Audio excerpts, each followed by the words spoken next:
Ya. Eh, Vamos a recibir para hablar de la situación que atraviesa el país al dirigente social, líder de la CETEP, Juan Grabois. Muy buenas noches, Juan, gracias por estar con nosotros. ¿Qué tal? Buenas noches. Primero que nada, gracias por su disposición para tener este diálogo. No, por favor, hablo con Cristina, ¿no? Sí, correcto, sí, con ¿Qué Cristina. tal? Bueno, un gusto. Un placer, Juan. Preguntarle ante todo, ¿cómo ve usted la situación del país en este momento? Yo veo una situación catastrófica. Veo, desde que tengo uso de conciencia, ¿no? Cuando yo empecé a participar de actividades sociales a los 18 años en plena crisis del 2001 y, y veo que no podemos salir de una espiral descendente de degradación, aunque hayamos tenido mejores y peores momentos durante estos años, ¿no? Y lo que veo hoy es que no hay ninguna perspectiva de transformación que permita planificar un futuro distinto donde todos los argentinos podamos tener tierra, techo y trabajo. Es decir, ni siquiera grandes pretensiones, ¿no? Un pedazo de tierra para construir tu casa, los materiales para construirla y un laburo para bancar esa vivienda, para ganarte el pan con el sudor de tu frente, para salir de la trampa del asistencialismo, que es un círculo vicioso, que es una perversión de la política social y que no le hace bien a nadie. Juan, sabe que yo lo escucho y quiero ponerme en el lugar de tal vez los oyentes que consideran que usted como dirigente social es alguien más vinculado al pedido de planes sociales y hoy lo escuchan criticar los planes sociales y llamarlos asistencialismo. Le pido que nos cuente sobre su posición al respecto de este tema, porque de alguna manera lo que yo leo en sus palabras es que usted está diciendo la gente necesita trabajo, no un plan. Y le pido entonces desarrollar este punto que por lo menos plantea un cambio con respecto a lo que muchos creen de un líder de un movimiento social. Lo que pasa es que también hay mucho prejuicio, hay desconocimiento, siempre desde los distintos lugares, ¿no? Nosotros, en nuestra organización, que es un movimiento que surge en esos años, siempre repudiamos el abordaje asistencial a los problemas sociales y por eso dedicamos nuestra vida a miles de jóvenes, algunos de clase media, otros de clase media alta, otros pobres, jóvenes y no tan jóvenes, hombres y mujeres, a crear cooperativas de trabajo. ¿Por qué? Porque el mercado laboral en el siglo XXI, no solamente en Argentina, en toda América Latina y en muchos otros países del mundo, no absorbe a la totalidad de la mano de obra disponible para trabajar, porque toda la gente de nuestro pueblo quiere trabajar. Entonces, crear formas alternativas y creativas de trabajo, que si hubiera una planificación nacional a largo plazo que trascienda una gestión de gobierno, podría permitir una economía plural con un sector privado pujante, con un sector público eficiente y con un sector social de cooperativas y emprendimientos comunitarios que permita garantizar por lo menos un trabajo mínimo, un trabajo con un ingreso equivalente a la canasta de pobreza. Eso se puede hacer, es posible en la Argentina y es por lo que luchamos los movimientos sociales. Nosotros siempre, no solamente hemos peleado, podemos mostrar, Cristina, si vos o cualquier oyente quiere venir a ver alguna de las cientos de cooperativas que hemos formado con cartoneros y recicladores, con horticultores, con fruticultores, con trabajadores textiles, los polos de costura que hemos confeccionado, una enorme cantidad de pequeñas obras de mejoramiento barrial, de construcción de viviendas, etcétera, por ahí nos entenderían un poco mejor, ¿no? Por ahí a veces Juan, usted quiere decir que para usted el gobierno no quiere terminar con el asistencialismo. ¿Cree que el gobierno usa a los pobres? Yo creo que la política usa a los pobres. En general, la política tradicional usa a los pobres. Y esto es transversal a los partidos, ¿no? Yo no me... Pero usted estaba ilusionado con el gobierno de Alberto Fernández, con el regreso del kirchnerismo. Yo estaba ilusionado. Bueno, a ver, yo creo que plantear el tema del kirchnerismo ya por ahí es meternos en una calificación que es difícil meter a toda la coalición del Frente de Todos en el kirchnerismo, ¿no? No todos se autoperciben de esa manera y por ahí incluso para determinada audiencia, por ahí la audiencia de este programa es una descalificación utilizar ya la palabra kirchnerismo, porque hay un cierto sector de la sociedad que cualquier cosa que tenga la letra acá cerca está estigmatizada, entonces se pierde por ahí la posibilidad de enriquecer el debate. Pero efectivamente, yendo a contestar la pregunta que me haces, yo estaba ilusionado de que este podía ser un gobierno de transformación fructífera de la realidad.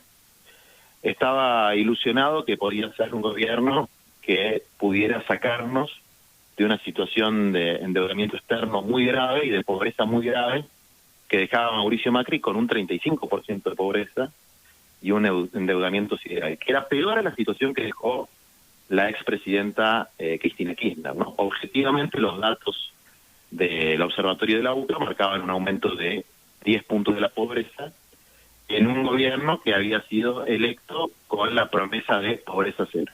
Y tenía esperanza de que este gobierno iba a reducir la pobreza a través de una política que fomente el trabajo. Después pasó la pandemia y hoy con algunas medidas que se toman, yo ya no tengo más esa esperanza. Yo tengo la esperanza hoy de que el gobierno administre una crisis de la manera más adecuada posible y que sea una transición hacia algo mejor que venga en el futuro. Es decir, percibo que lo que está buscando el gobierno es contener y no transformar. Contener una crisis, que no se le desborde, que no se le vaya de las manos, y no transformar. Ahora, por lo que uno puede ver en el gobierno, lo que ellos buscan del futuro, lo que espera Cristina del futuro, que no sé si usted coincide, Cristina es el verdadero poder en este gobierno, ¿qué piensa usted? No, para nada. No dice que coincido en lo más mínimo. No, el gobierno, por su forma de funcionamiento, el gobierno argentino tiene un solo el Ejecutivo es unipersonal en Argentina. El Ejecutivo es unipersonal. Y además, yo sé que no es el verdadero poder. No pudo echar un subsecretario el presidente. Juan, pero no pudo echar un subsecretario el presidente. ¿Cómo me va a decir que el poder ejecutivo es unipersonal? ¿Dónde está el presidente? Es un gobierno de coalición donde hay gente que piensa muy distinto. Como yo, por ejemplo. Yo soy parte de la coalición del Frente de Todos. ¿Usted cómo se define, Juan, como kirchnerista o como peronista? No, de ninguna de las manos. Yo soy un humanista cristiano. Ni como peronista ni como kirchnerista. Soy un humanista cristiano. Esa es mi definición ideológica, si se quiere, o de pensamiento. Sí. Y soy parte de una coalición, pero no soy parte del gobierno. Es decir, se puede ser parte de una coalición política sin ser parte de un gobierno y sin estar de acuerdo con las medidas que tome este gobierno. Y ahora, yo no estoy de acuerdo con algunas medidas que toma este gobierno, con otras sí. Con algunas medidas que toma este gobierno no estoy de acuerdo. No estoy de acuerdo con profundizar el camino del asistencialismo. Ahora, ¿por qué soy parte de la coalición a pesar de eso? Porque en la vida hay que elegir, lamentablemente, entre Guatemala y Guatepeor. No entre, lamentablemente, en esta forma de política que existe desde que yo tengo uso de conciencia, hay que elegir entre Guatemala y Guatepeor. Y yo considero que Guatepeor es Mauricio Macri y la Alianza Cambiemos. Y que esto es Guatemala. Entonces, ahora eso no va a impedir que yo pierda mi libertad de pensamiento y mi libertad de opinión para poder hacer una crítica, que yo creo que es una crítica profunda, pero además que es una crítica que le cabe a toda la política. Ahora, usted recién decía, Juan, que espera... asistencialista en relación a la problemática de la pobreza y la desigualdad. Yo coincido con usted en eso. El asistencialismo es una trampa para el futuro, para cualquier futuro digno. Ahora, usted decía recién, espera que usted dice, este es un gobierno de transición, espera que el futuro sea mejor, pero el plan futuro de Cristina Kirchner es Máximo Presidente. ¿Usted qué cree que Máximo Presidente es un futuro mejor? Mira, Máximo yo lo conocí hace unos 2 años. No sé si usted tuvo la posibilidad de hablar con él, Cristina. Yo no. Bueno, no, los Kirchner no suelen hablar con los periodistas que no están de acuerdo totalmente con ellos. Yo no sé si todas las personas que usan el mismo apellido son necesariamente iguales o tienen la misma personalidad, ¿no? Mire, Juan, yo al principio de esta charla le agradecí a usted por su disposición a hablar, porque todos los días llamamos con nuestra producción a alguien del gobierno y todos los días nos dicen que no. Qué lástima. Bueno, efectivamente hay gente que le gusta más hablar con la prensa, gente que le gusta menos, pero yo le puedo decir lo que yo sé de Máximo. Primero, que es una persona muy dialoguista, más dialoguista que yo, digamos, ¿no? Muy inteligente y con muy buenos sentimientos. Después va a haber gente que crea que esto no es así, que tenga un prejuicio, porque la verdad es que no creo que lo conozcan mucho a él. La única función importante política que cumplió es la que hoy cumple como jefe de bloque del Partido Justicialista, creo que, no, perdón, del Frente de Todos, creo que lo está haciendo, de hecho, bastante bien. Y eso es la posibilidad. Y creo que hay que escuchar y hay que ver lo que él plantea y lo que él quiere hacer, ¿no? Sin prejuicios. Ahora, usted mismo acaba de sí. decir, Juan, que el único cargo que detentó es el de jefe de bloque y lo otro que detenta es el dedo pulgar hacia arriba de su madre. ¿Usted cree realmente que una carrera política digna para aspirar a la presidencia puede contar solo con ese camino casi hereditario, casi monárquico, que está en las antípodas de lo que usted acaba de decir que lo define, que es el humanismo? Mira, yo creo que hay que tratar de medir las cosas con la misma vara. Mauricio Macri era el hijo de Franco. Y todos decían, discúlpame la vulgaridad, qué boludo que es Mauricio Macri y qué genio que es Franco. Pero ganó elecciones como diputado, como jefe de gobierno, llegó a la presidencia elegido después de hacer una carrera política que usted puede discutir la carrera de Macri, puede discutir la carrera de Macri y la figura de Macri, pero digo... Pero, ¿hubiese sido lo que fue si no hubiese sido el hijo de Franco? Seamos sinceros. ¿Hubiese sido lo que fue si no hubiese sido el hijo de Franco? Mire, esa es una discusión que puede plantearla de la manera que usted quiera, pero hay una carrera política que Macri hizo, incluso le podría decir, contraponiéndose a lo que el padre quería. Usted sabe que el padre quería que él se quede a cargo de las empresas de la familia. O sea, Macri hizo una carrera contra los designios del padre. Pero lo que sí estoy convencido, y lo tengo claro, es que si no hubiese sido el hijo de Franco, su vida hubiese sido muy distinta. Todos estamos condicionados. Y si usted no fuera amigo del Papa, tampoco tal vez estaríamos hablando hoy, Juan, y sin embargo estamos hablando. Pero si por eso uno está muy condicionado, no sé qué tiene que ver el Papa en esto, ¿no? Bueno, pero digo, pero es que es la misma relación que usted hace entre Franco y el hijo. Yo porque usted está descalificando a Máximo por ser el hijo de alguien. Y yo creo que no hay cosa más injusta que calificar o descalificar a alguien por ser el hijo de alguien. Me parece muy injusto, me parecía muy injusto cuando se lo hacían a Mazó con su tío, creo que era. Mire, yo no lo descalifiqué a Máximo, sino que le pregunté a usted si el futuro mejor que usted esperaba... Pero eso es verdad. No creo que sea verdad. Lo eligieron un montón de personas que no son... Porque él estuvo en la lista y lo votaron más del 50% de los argentinos. Y estaba su nombre en esa Y usted lista. dice que lo hubieran votado si no fuera por Cristina. Yo digo que lo votaron. ¿Cuál es la motivación de la gente para votarlo? Es subjetivo de cada persona. Algunas personas les caerá mejor, otras les caerá peor. Otros piensan que por el ser hijo de Cristina representa determinadas cosas. Muchos seguramente pensaron que Macri, por ser parte de un grupo exitoso de empresarios, representaba determinadas cosas, grupo de empresarios que tampoco construyó él. Entonces, las descalificaciones por los vínculos familiares me parecen injustas tanto en el caso de Macri, al que subestimaban, como en el caso de Máximo. Me parece injusto. Yo no lo descalifico. Ahora, si le parece, seguimos después de las noticias. Lo que digo es que en la democracia la herencia dinástica no es lo que suele predominar. Bueno, pero eso es una impresión mía. Más antigua del mundo? ¿Cómo? ¿Cuál es la democracia más antigua del mundo? La griega. Bueno, la griega en términos históricos, pero la democracia republicana, la norteamericana, ¿no? Fue la primera democracia... Digamos que sí, digamos que sí, bueno, pero podemos explorar antecedentes de los orígenes de la República desde la Magna Carta de Inglaterra, digamos. Bueno, pero si vamos a la democracia... Grecia y Roma también. Esa era una democracia cesantaria, una democracia con voto universal, vamos a decir, parecida a la democracia moderna. La norteamericana tuvo 2 presidentes que fueron padre e hijo. Y eso era antidemocrático. ¿Usted se refiere a quién se está refiriendo? ¿A los Bush? Sí.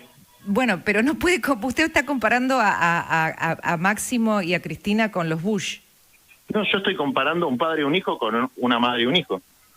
Bueno, está bien, lo acepto, lo tomo, es su posición y lo tomo. Y ¿sabe qué me gusta? Que estamos discutiéndolo y hablándolo, que esto es un lujo en Argentina.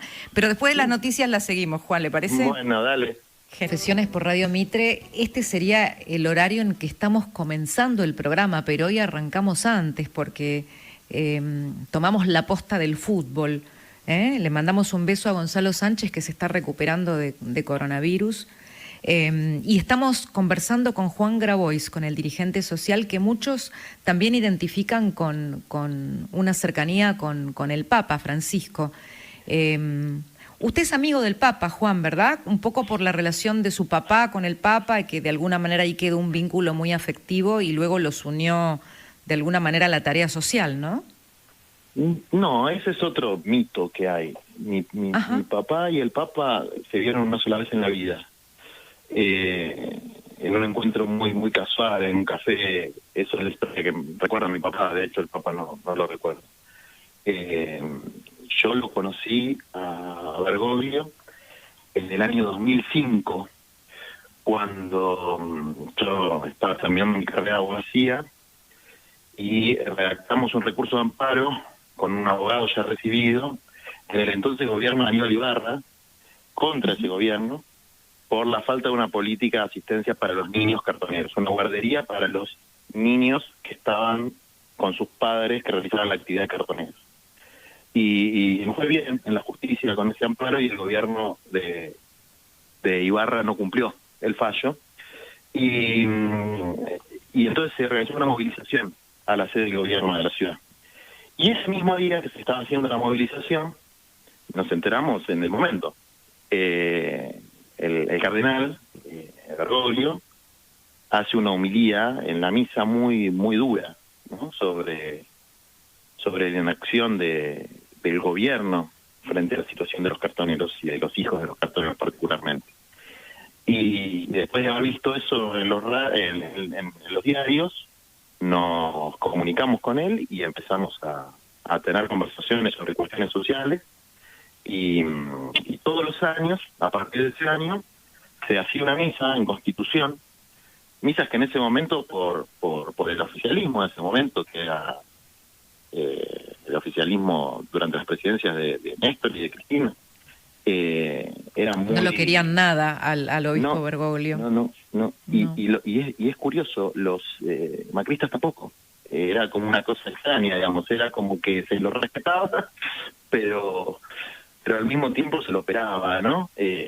¿Por qué? Porque es un hombre que habla con la verdad y habla muy duramente con la verdad.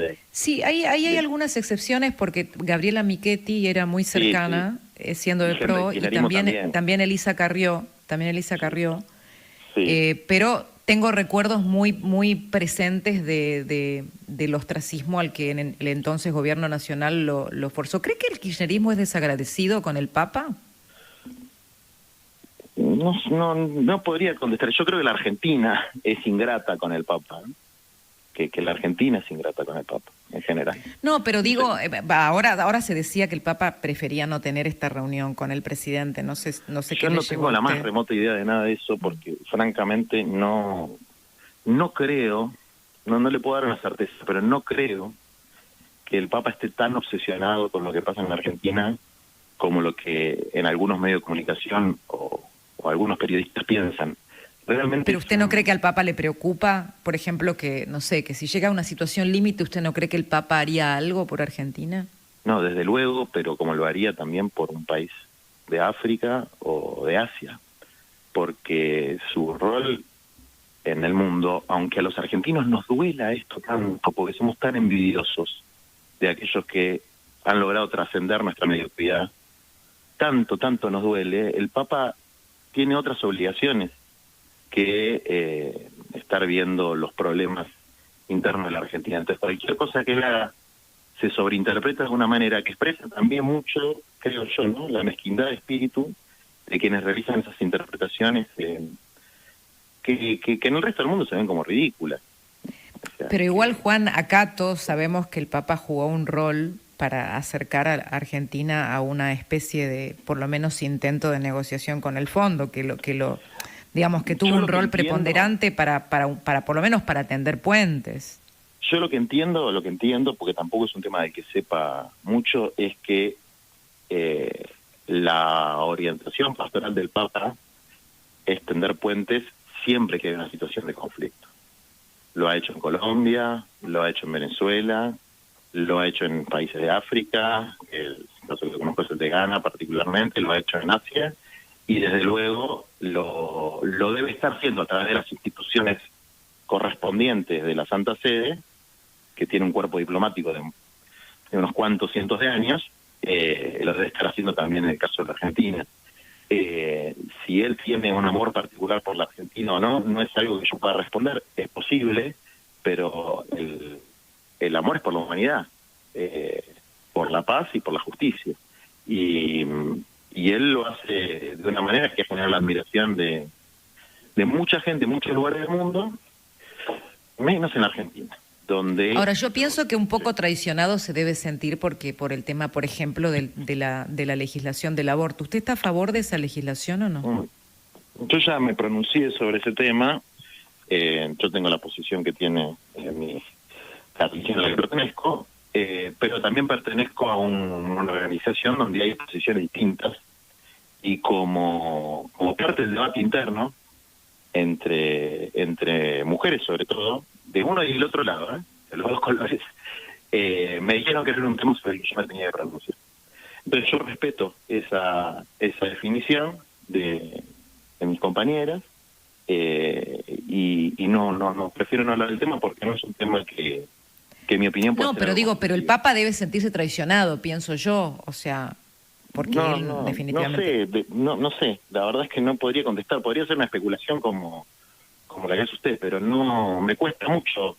Bueno, es una especulación informada, porque siempre se manifestó a favor mejor dicho, en contra de la legislación a favor del aborto. No, Mire, yo estoy a favor de que exista la legislación del aborto, pero también sé informadamente que el Papa está en contra. Eso es una obviedad. Cualquier sacerdote o monja está en contra, porque es dogma. Digamos, no hay tu tía ahí, sino cambia de trabajo, digamos, ¿no? Pero sí, eso es una cosa que es así, es cierto. Pero no sé en términos sentimentales. Es un tema que sucede en muchos países del mundo, digamos, y eso no impide que tenga relaciones diplomáticas con los presidentes o presidentas o primeros ministros de otros países con legislación de estas características. ¿A usted le pidieron que no esté en este evento que se hace donde va a estar la directora del fondo y va a estar Guzmán? ¿Le pidieron que no esté o usted decidió no estar? A mí nadie me pidió nada. A mí, en general, por suerte, gozo de una libertad bastante amplia en mi vida para tomar las decisiones que considero únicamente hablándolas con mi conciencia y con el grupo de personas que trabajan, militan, desarrollan una actividad de organización social conmigo. ¿Qué opinión tiene como abogado de este pedido de facultades extraordinarias del presidente, Juan? La verdad que no lo estudié en profundidad. Sí creo que en una situación de crisis sanitaria hay que tratar de que haya una sola orientación y una sola dirección, ¿no? Me parece que es negativo para el país. Debe haber una biblioteca, media biblioteca de un lado y media biblioteca del otro, con cada medida que se toma, pero si no hay una dirección única en una tormenta, el barco se va a pique. Entonces, los principales dirigentes de la Argentina, me refiero fundamentalmente a Alberto Fernández y Larreta, los que tienen los cargos ejecutivos más importantes, junto a los gobernadores y gobernadoras, tienen que encontrar fórmulas de acuerdo para darnos al resto del pueblo una dirección única sobre si tenemos que mandar a los chicos a la escuela o no los tenemos que mandar, en qué horario se puede salir, en qué horario no se puede salir, qué puede abrir y qué puede cerrar. No creo que la verdad esté ni 100% de un lado, ni 100% del otro, que debe haber una verdad relativa en cada lugar, pero sí que en una situación de catástrofe, de emergencia, es muy importante que haya una dirección única. Claro, ahí usted está hablando de las articulaciones de la política, pero también hay una cosa que uno no puede no puede soslayar, que es la existencia de la Constitución Nacional, y esa está por encima del presidente, de usted, de mí, de los gobernadores y de todos, ¿no? Lógico, pero la Constitución, como cualquier plexo normativo, está sujeta a interpretaciones. Y las interpretaciones las realiza muy antojadizamente el poder político, el poder judicial, el periodismo, los ciudadanos. Es decir, frente al mismo artículo tenemos distintas lecturas, ¿no? Por ejemplo, para mí el artículo 14 bis implica que el Estado debería garantizarle una vivienda a cada ciudadano, y si no se estaría violando la Constitución, y eso no es lo que piensa muchas otras personas en este país, ¿no? De hecho hay fallos contradictorios sobre una cosa y la otra. Lo que yo pienso fundamentalmente, saliendo de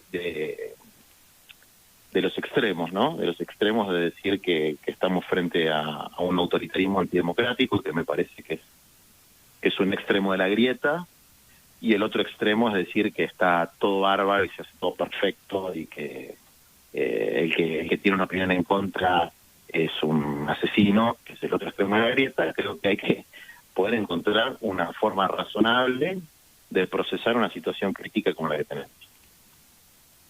Claro, pero en este contexto, usted me hablaba recién de las interpretaciones sobre la Constitución, sí, pero hay digamos, un control de la constitucionalidad que le corresponde a la Corte, y hoy, por lo menos en este pedido de facultades extraordinarias, el Poder Ejecutivo parece estar rebatiendo o ignorando a la propia Corte, y eso por lo menos en nuestra normativa, en nuestro orden jurídico, y se lo digo porque usted es abogado, lo comprende, parece reñirse por lo menos con lo que corresponde a una república, ¿no? Si así fuera, la Corte tendrá la posibilidad de declarar inconstitucional una eventual ley o un eventual decreto, como ya lo ha hecho, y fíjese, se ha respetado. Es decir, la Corte definió que digamos que el gobierno de la ciudad autónoma tenía facultades para mantener las escuelas abiertas, y esa decisión de la Corte, que el presidente está en desacuerdo y el Ejecutivo está en desacuerdo, la han respetado. Entonces no podemos hablar de una situación antidemocrática cuando se está respetando el fallo de la Corte. Bueno, cuando lea la ley que mandaron, el proyecto de ley que mandan al Congreso, se va a dar cuenta que tal vez no está tan respetado. Pero bueno, imagínese que digamos que hay yo no creo que sea tan de cajón como usted dice, digamos, ¿no? No lo leí, pero ya imagino que mucha de la gente que lo redactó no piensa como usted, por ejemplo, y no creo que ninguno sea un autoritario. Las críticas sobre constitucionalidad incluso están saliendo del propio Frente de Todos, pero como usted no lo leyó, yo no voy a entrar en una polémica injusta, porque usted si no lo vio al proyecto. Vale, el ejercicio intelectual. El ejercicio intelectual es, vamos a suponer que tuviera elementos de inconstitucionalidad. Existen los mecanismos institucionales para declarar la inconstitucionalidad. Es decir, que se presente una ley en el Congreso, incluso que se vote una ley en el Congreso, que tenga vicios de inconstitucionalidad, no transforma ni al Congreso ni al que presentó la ley en autoritarios, en la medida que respeten si el día de mañana la Corte declara inconstitucional esa norma. Pero un presidente que manifiesta, por lo menos... Pero Juan... Que nos podemos enorgullecer en la Argentina, una de las pocas cosas es que desde el 83 hasta aquí tenemos un orden institucional que funciona mejor que en el resto de los países de América Latina. Pero Juan, lo que le quiero plantear es que un presidente que al menos intenta barrer con la división de poderes, barrer con una orden dada por la Corte Suprema de Justicia en una ley por si pasa, por lo menos manifiesta una intención autocrática. No, yo no comparto. Si la está respetando, por ejemplo, ¿usted pensó lo mismo cuando Macri designó por decreto a 2 ministros de la Corte Suprema? La verdad me pareció mal la designación por decreto de ministros de la Corte Suprema. ¿Autócrata? Lo que pasa es que esa decisión fue revisada en forma prácticamente inminente. Bueno, pero el día que la tomó esa decisión, ¿ese día usted pensó que era un autócrata? Lo que pasa, Juan, es que acá ya existe un fallo de la Corte Suprema. Eso es lo que usted está soslayando. Un tema puntual, pero pueden existir... Tiene una obsesión con Macri, tiene una obsesión con Macri, cuando para todos saca Macri. No, me parece que tienen que dejar a Macri en el pasado, Juan. No, pero no se puede dejar en el pasado la historia, porque insisto, es Guatemala o Guatepeor. Entonces hay que comparar con la realidad. Entonces, pero lo que pasa es que a mí me parece que a mí, como a usted, nos preocupa el futuro. O sea, si yo, a mí a usted me parece que en lo que podemos coincidir es que nos preocupa el futuro. Sí, pero con y si a usted le preocupa el orden legal del país, le debería preocupar que el presidente esté mandando una ley donde se carga la Constitución, digamos. Bueno, porque la verdad es que yo, si hay algo que no le veo ninguna vocación al presidente, es de hacer nada demasiado radical, digamos, ¿no? O sea, por eso le digo, va a administrar una crisis y no veo que haya un presidente con ninguna vocación de hacer nada demasiado, ninguna locura, no va a hacer ninguna locura. ¿A usted le gustaría que haga alguna locura? Claro, en algún sentido es una lástima, porque para que en la Argentina cambien algunas cosas, algunas locuras hay que hacer, ¿no? Pienso en el elogio de la locura de Erasmo, hablando del humanismo. Algunas locuras hay que hacer. Es decir, pensar que cada familia tenga un terreno de 200 metros cuadrados en la Argentina. Y suena a una locura. Yo creo que es una locura que hay que hacer. Está lleno de terrenos baldíos. Se puede hacer, se pueden lotear y se le puede entregar a la gente para que se construya su vivienda. Pensar en un salario universal con una jornada de 4 horas garantizadas para todos los argentinos que no tengan un empleo fijo. Claro, el punto es cómo se logra eso, si generando crecimiento y empleo o si rompiendo el orden legal, el orden jurídico. Hay mucho capital muerto en la Argentina, ¿no? Hay muchas cosas que no se utilizan, que están desperdiciadas. De hecho... Pero existe el derecho a la propiedad también, Juan. ¿Pero quién está hablando de violentar el derecho a la propiedad? Bueno, no le pregunto, por las dudas. No, de ninguna manera, no. De hecho, la Constitución está reglamentada, por ejemplo, la expropiación, que es un mecanismo absolutamente constitucional con el que, por ejemplo, se construyeron las autopistas, Puerto Madero. La ley más grande de expropiación que hubo en la época democrática en la Argentina es una ley que yo ayudé a redactar, que la firmó Carrió, Massot y Negri, que es la ley de expropiación de 4.500 macizos donde están los barrios populares. Que se votó por usted habla de lograr esos objetivos dentro de la Constitución, pero no cambiándola. Desde luego, lo que pasa es que como, insisto, hay interpretaciones diversas, por ejemplo, que usted me parece una persona razonable. Ahora, ¿cree que Alberto Fernández tiene intenciones autocráticas? Me parece una enormidad. Me parece una exageración.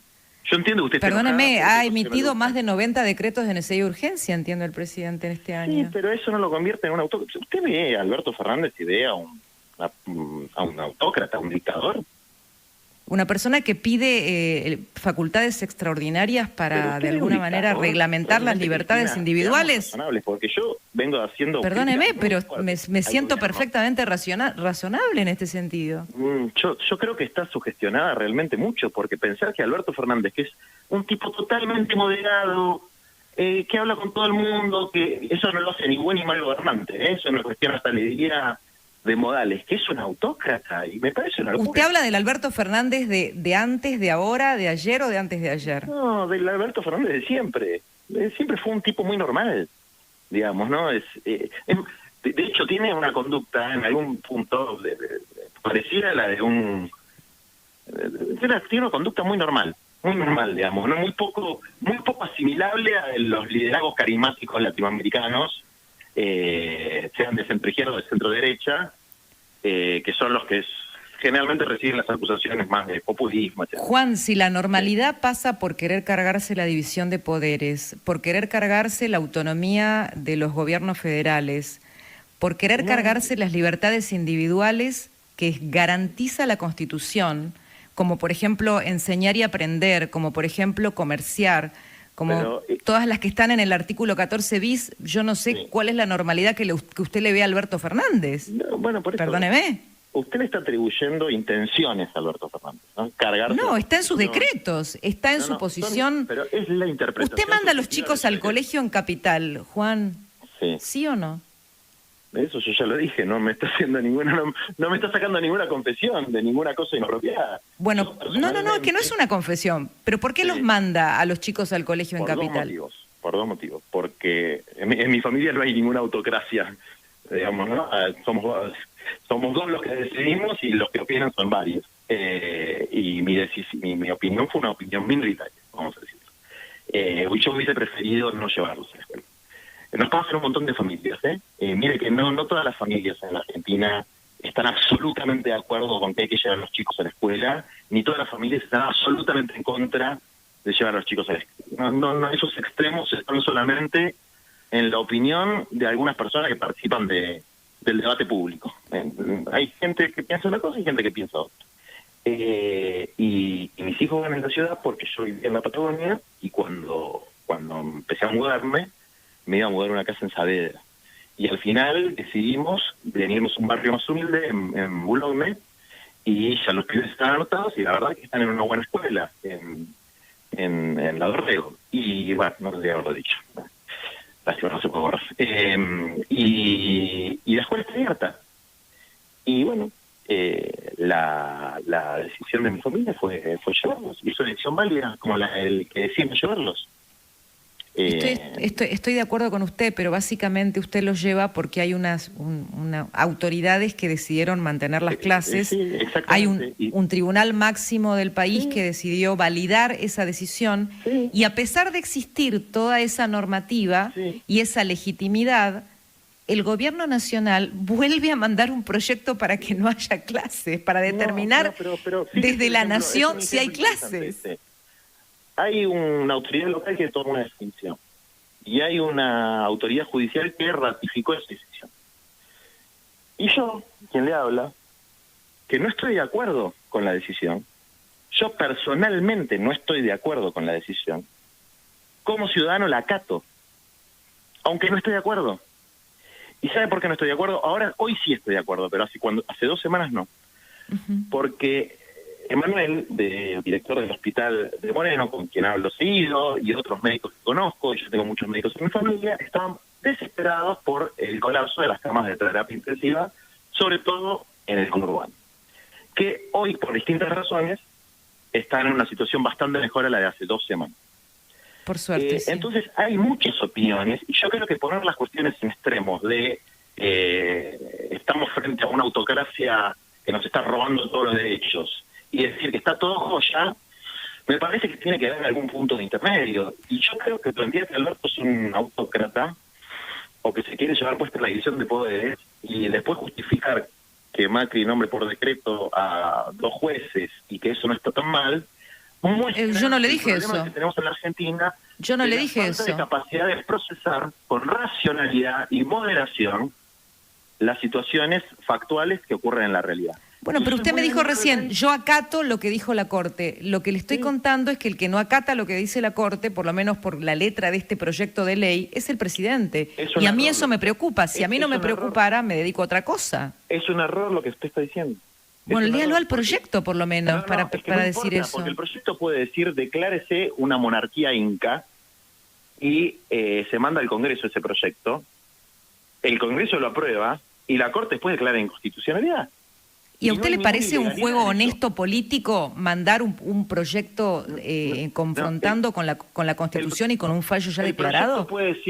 El proyecto puede decir, deróguese la Constitución, y es un proyecto ilegítimo, y la Corte, la Argentina, tiene los resortes institucionales para anularlo o no anularlo. Y en el momento que vive Argentina, ¿podemos prestarnos a esa joda y que la política se dedique a eso en vez de a los problemas reales? Bueno, esa es otra discusión. Eso no es otra discusión, Juan. Yo me pregunto por qué... Eso que estás diciendo ahora está bien. Es decir, ¿no hay alguna forma más inteligente de hacer esto?